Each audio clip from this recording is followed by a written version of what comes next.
J'ai une question. Pourquoi on t'appelle Shorty alors que tu es long?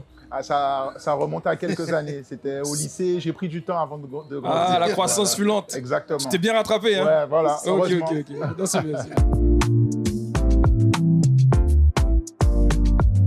Salut à tous, c'est Shorty pour l'Oxymore et nous sommes toujours sur le West Indies Green Festival avec nos partenaires Atoll Opticien et Tabzi Publicité et nous recevons les Zouk Look. Jerry, Fabien, comment allez-vous? Épuisé mais heureux, heureux. Là, l'adrénaline est encore là.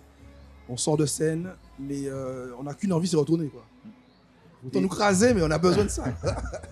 Est-ce que vous avez senti que les tubes fonctionnent toujours sur cette génération-là? Ben, c'était une grande surprise, parce que je pensais que c'était vraiment toute personne très jeune qui nécessairement ne connaissait pas notre musique. Et dès les premiers morceaux, qui étaient en plus les plus anciens, Plaisir d'amour, tout ça, bon, les gens ils chantaient, ils connaissaient.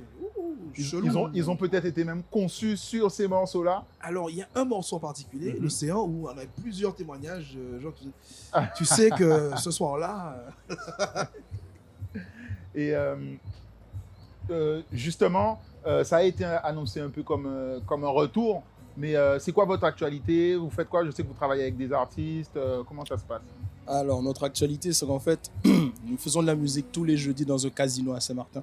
Je peux pas dire ça. Mais si, il faut dire ça. Pas dit ça trop fort. Faut pas le dire fort.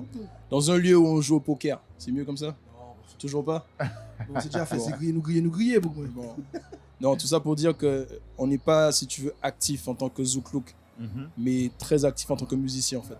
D'accord. Voilà. Et je suis obligé de poser la question. Moi, depuis très jeune, quand je regardais vos clips, je sentais une influence hip-hop, surtout toi, Jerry. Il y avait les casquettes, j'ai révisé.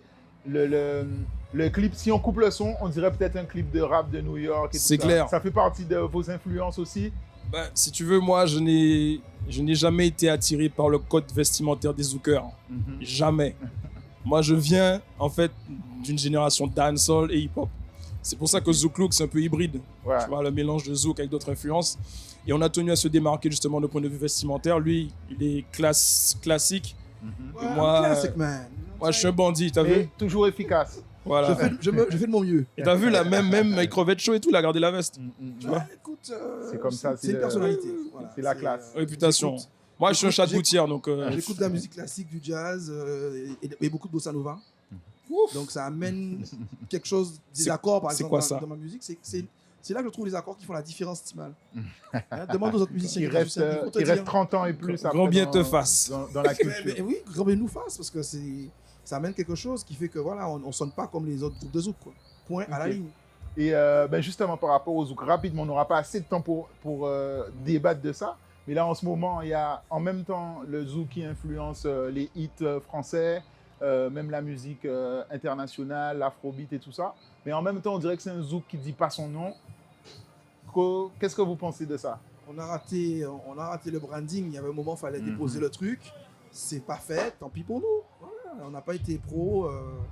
Je crois que c'est Keisha qui expliquait ça. Et, parce que notre beat, c'est quelque chose d'original, ça nous appartient, c'est culturel. Et ça aurait pu être labellisé comme la salsa. Il y a la salsa portoricaine, la salsa cubaine. On fait bien la différence entre les deux, il n'y a pas de confusion. Exact. Nous, on a laissé faire, et puis finalement, ils ont pris nos sonorités, en tout cas notre placement rythmique, pour rajouter leur culture dessus.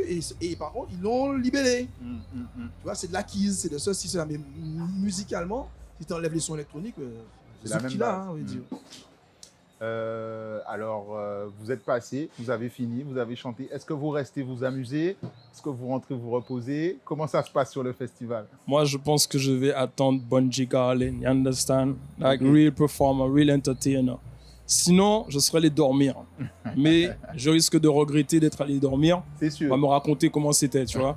Donc, on m'a déjà menacé. Où est-ce que tu es? Donc, je vais aller devant là, voir où je suis. Tu comprends ou pas? Et à partir de ça, je vais attendre. Tu reviennes intègre. Hein. Oui, t'inquiète pas. Maman m'a parlé. Elle m'a expliqué. Et pour finir, on est sur un festival qui a une identité éco-responsable. Absolument. Est-ce que ce sont des valeurs qui vous parlent? Est-ce que ça vous a 100%. attiré aussi? C'est-à-dire que nous, en fait, outre le fait qu'il y a une thématique Greenpeace, on va dire, nous sommes très sensibilisés à ça parce qu'effectivement, nous sommes tous les deux parents, en fait. Et on se demande concrètement, est-ce que nos dirigeants sont fous ou est-ce qu'ils marchent à l'envers? Parce que quand tu sais que le budget des armées est je ne sais pas combien de fois supérieur à celui de l'écologie, c'est là que tu te rends compte que l'être humain a un souci de discernement. Parce que ceux qui vont payer les pots cassés, c'est nos enfants et les générations futures. Donc oui, ça nous concerne, mais à 100%. Ok. T'as dit ça bien. Hein. Tu trouves? Ah ouais. Je sais parler, t'inquiète pas. Confirme. Moi aussi. Aïe, aïe, aïe. C'est beau. Fabien, Thierry, merci beaucoup et à bientôt.